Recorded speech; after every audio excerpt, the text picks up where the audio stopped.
Hi, welcome back to Chef One. It's just me today, and that is because we are going to be talking about, I'm going to be talking about all things to do with F1 Academy. It's something we do want to educate ourselves on. So why don't you, thanks to the boys, they have put some research together as well as myself. I'm just going to explain what our understanding is of that racing category and what it means to the sport going forward. For me, I became an F1 fan 3 years ago in 2021 after Abu Dhabi. To me, my only knowledge of sport was it's men. I didn't think women were allowed. So then when I came and actually became a fan of F1, I found that there actually were women on the grid in the past. You know, Susie Wolff, the creator of F1 Academy herself, tested a Formula One car for Williams. So it is possible. The fact we just don't see it shows there is a problem with gender diversity in the sport. And it really got me thinking, there's men's football and women's football, men's rugby, women's rugby. There's always, different categories for the genders.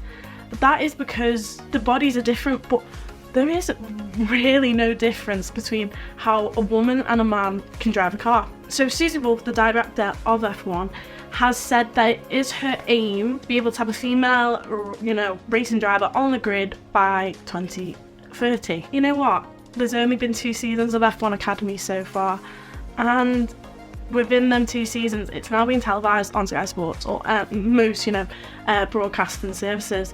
So you can watch the races, and that's going to be a lot of our aims in this season for me and Rudy and Seb, that we want to watch a bit more and, pay attention like we do with F2 and F3, because these women who are on the grid here have the potential to be able to be on the grid for as early as next season, but I don't think that will happen. And a lot of these women, sadly, will probably pave the way for the, future generations to come. But, we need to start somewhere. So let's get into a bit more about it. So, F1 Academy is a female-only series championship that has been introduced alternatively to the W series, which never really took off. But yeah, the fact that these women are going to be racing on tracks with F1 drivers on F1 weekends in F1 teams and colours will be the difference that it can actually succeed. So the 7 rounds of these races, not 24 like F1, but they are all going to be on F1 weekends. So again, televised. Going to be able to, fans who are going to the Grand Prix will be able to watch these races.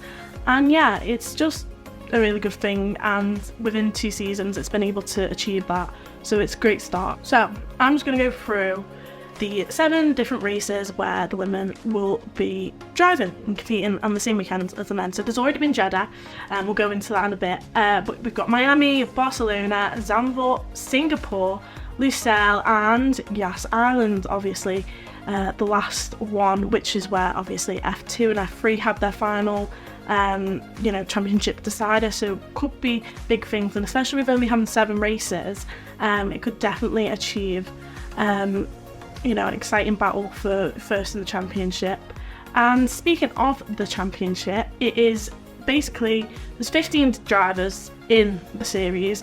And the points difference is when finishing a race, so it's the exact same as F1. So it's a really unique qualifying format. It's not the same as F1. This is where it differentiates. That's the word. There's a qualifying session, and the fastest lap for a driver sets the grid, just like in qualifying, but there's only one qualifying session, not Q1, Q2 or Q3, there's just one. And the fastest lap they set in the allocated time of the session sets the grid for race 1. And their second fastest lap sets race 2. So there's 2 races in a weekend, and they're 30 minutes long. Interesting, quite complicated, but you get the gist. So super license wise, obviously wanting to get these women into F1, they obviously need to get points on their super license. So the champion gets 10 points, second in the championship gets 7, and the third gets 5 points. It is a lot less than F3 and F2 super license points, which have been 30 and 40 in the last 2 years. There's 15 drivers on the grid, like I said. A lot of them are represented by Formula One teams. So I'm going to go through them all. This is in a race order number. You can go online and research all about them. But there's Lola Levenfosse. I hope I pronounced that right. She's a French driver and she's supported by Charlotte Tilbury. And I love that because it's almost, I guess, going against, you know, this women can't be girly in F1 and she's supported by a V-Cup brand. I like the irony of it all, and yeah, that's pretty cool. But Emily de Hoos, she is from the Netherlands and she is supported by Red Bull Ford, and she is also, I guess, they're supported by the F1 you know, team, but they race with a car by MP Motorsport, which are, a lot of these are all, you know, teams who are in, I guess, F2 and F3. Also, which is slightly different, she's supported by Red Bull Racing, is Hamda Al Kwabase. I hope I pronounced that right, but she is from the UAE and she's also racing under MP Motorsport as well. We've got Abby Pullen, who is supported by Alpine, and she's a British driver, Rodin Motorsport. Chloe Chambers is American and she's supported by Haas, which is obviously, I guess, Haas is an American team. She's got a lot of links there and she's racing under the number 14. Carrie Schreiner is also she's been supported by Kick Sauber. She's got that lovely green overalls, and she is German. Number 16 is Bianca Bustamante, and I've known about Bianca before, you know, her being supported by McLaren. She has a big social media presence and she's only young, she's from the Philippines, and yeah, Art Grand Prix she's racing with. But yeah, it was massive, this move, because she was part of the Prima Academy, and McLaren have officially, you know, added her to their driver academy and have really promoted her with it. And I guess it's because she's within the names of Power Award, and he's been able to, you know, do a few FP1 sessions with McLaren. So who knows, we might see another woman other than Susie Wolff doing an FP1 session sooner rather than later. So that's quite exciting. She races under number 16, just like Charles Leclerc. And Jessica Edgar, she's number 17. She is actually not represented by anyone in particular, but she drives the Rodin Motorsport and she is British. Got Tina Hassman, who is supported by Aston Martin and races with Prema Racing with the Swiss flag. Aurelia Nobles is Brazilian and she's supported by Puma, which obviously isn't a team in F1, but they sponsor her clearly, with Art Grand Prix. Dorian Pin, supported by Mercedes, and she's with Prema Racing, and she's French, and she's very exciting, and I will go into more detail about her in a minute. We've got Nerea Marti, who's supported by Tommy Hilfiger, and she is Spanish. Leah Block is supported by Williams under the number 57, and she is also American. Maya Weg is supported by Ferrari, and she is from the Netherlands, and she actually looks really exciting to me. I'm really looking forward to see how she does, and Ferrari again have been able to, you know, promote her a bit more on their social media. I know Charles Leclerc and Carlos Sainz have, you know, done a few videos with her where they've met her and spoke to her. So again, a lot of F1 teams using their, you know, profile to support these women. And then we've got Amna Al Kwabasi, which again is the same name. Are they sisters?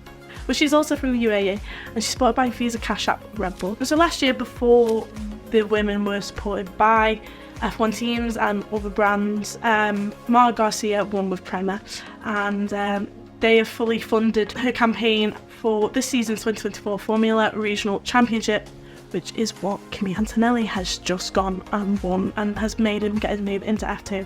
So we may see a similar pattern, who knows? I mean, it depends how well she does this season. But definitely, again, it's a route into F2, which is the biggest route into F1. But, you know, Susie Wolff's aim is to be able to get them from F1 Academy to F1. So we had Jeddah. That was the first round. That was obviously before Australia in F1. And it was quite a memorable weekend for the first, you know, televised F1 Academy session, F1 Academy race, sorry. Dorian Pin won, you know, she won race 1, and she also won race 2. That is due to be sitting on pole for both races, and she led every single lap. She is part of the Mercedes Academy. She's only 20 years old. She is French. She looks incredible. However, in race 2, and she went on, she didn't get the fastest lap in race 1, so she was almost on for, you know, a Grand Slam weekend.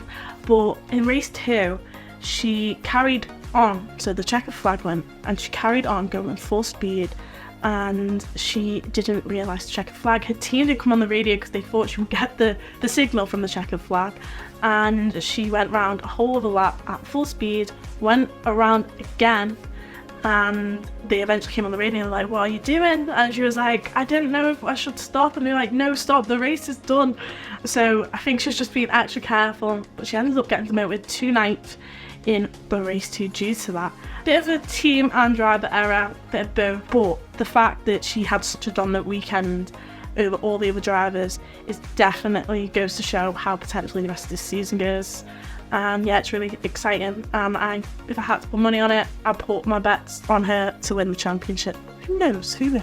Abby Pullen, she is a British racing driver, and she is currently the championship leader due to the fault of Dorian Pin, and she managed to get P1 due to her demotion, and she got P2 in the other race, in race 1. So she is sitting on top at the minute, and again, showing she is dominant, and if mistakes are going to be made, she's clearly going to take advantage of that.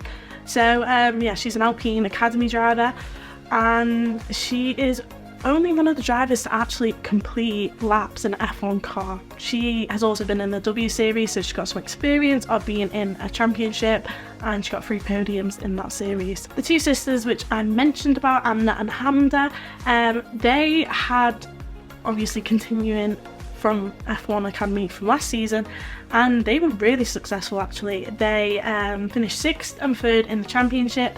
Amna scored 4 podiums with 2 wins, and Hamda has had an incredible junior career, winning F4, Italian F4, and she got 7 podiums last season, with 4 of them being wins. So weren't the best start to the championship for them going into 2024. However, they've shown what they can do, and I definitely can see them being on the podium going into the rest of the season. A name which I have mentioned, Bianca Bustamante. She is a McLaren Academy driver, and she has, again, an enormous social media following, and I definitely think that attracts a lot more.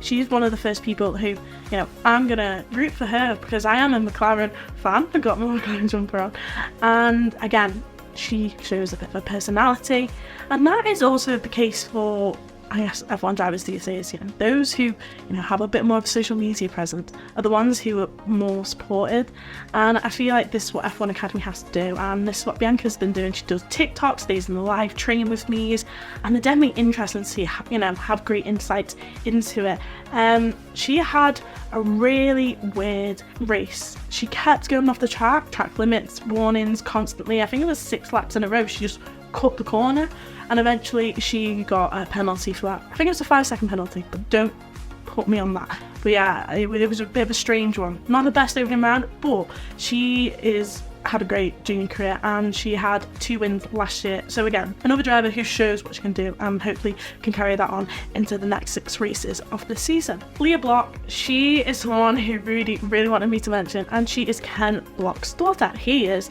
a rally driver, an ex-rally driver, and yeah, she's the daughter of him. She's racing for Williams. So yeah, definitely quite a cool one. I mean, any Nepo babies we love to see. So yeah, that is pretty much a bit of a summary about F1 Academy. It's all we pretty much know about it, what we've researched into it. I'm sure if you want to go and learn more about a certain driver, you can literally just go on to F1 Academy website, and you can press on each driver and go into a bit more detail. But the ones I've just mentioned are definitely ones to look out for. They're the ones who have had successful careers in junior karting, very successful careers, and have had past experiences in maybe W Series, and ones who could see potentially in F1 one day. If you want to let us know anything, any of your thoughts, comments about F1 Academy, let us know in the comments. Any questions you have, let us know there too. But yeah, it's definitely just something that's really important to me to be able to promote, because wanting to be a woman in F1 eventually, and want to be a journalist, it's going to be a lot better having a little bit of representation on the grid and in the paddock. And that goes for mechanics, that goes for engineers, it goes for race drivers, it goes for journalists. It's going to be available to anyone watching, just like F2 and F3. And all you have to do is put on Sky Sports and, you know, give it some support. Go and follow a few drivers, see what they're doing. But yeah, it's really exciting for the future of F1, and especially women. So yeah, 2030, what do you think? Do you think we'll have a female F1 driver on the grid by then? Hopefully. Well, thank you so much for listening and watching this video. It means a lot for all your support. Make sure to subscribe, and I'm sure we'll have a video up soon for our predictions for Suzuka. And yeah, I'll see you then. Bye.